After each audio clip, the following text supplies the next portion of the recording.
Hello, welcome back. And in this video, we'll create sort of a structure in between these three roofs, sorry. And we'll be using the things that we just learned, and we'll add concepts like flattened graph on each and every video.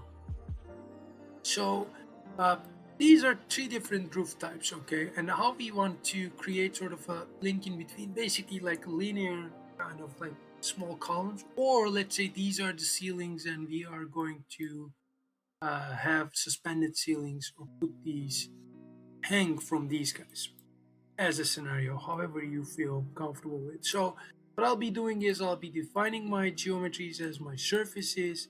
So first surface, second, and third as my ceiling and preview them off.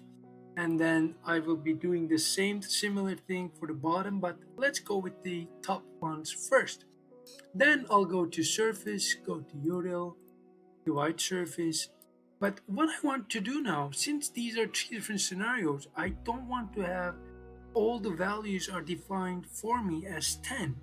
How would I change these values for each and every of these? So what are we doing, for instance, if I want to divide this one onto, like, let's say 9, okay, and the mid one to 7 and the last one to 3, how I can do that?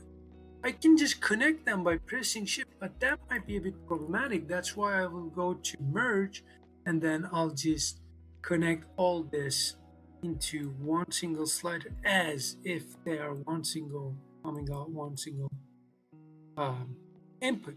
Now you see that whenever I change this is linked to my surface one, this is linked to my surface mid surface, and this is linked to my third surface. I can easily group this, copy this and paste it, and do the same similar thing, even maybe something as such for the, depending on your preference, by the way. I can do the same thing for the u values, right? In sorry, v values, right?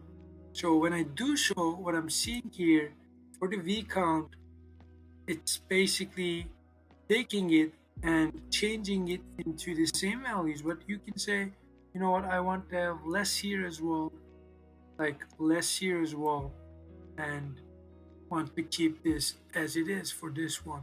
So you can say so, and this is basically how we create the points for the top ones.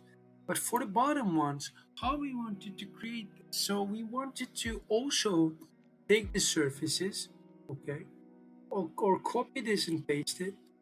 This is going to be a bit crucial to select the uh, surface order first, second, and third one, and we are going to see the same similar structure underneath of this. So if I want to select, if I select the other way around, you see the distribution of the points are quite different.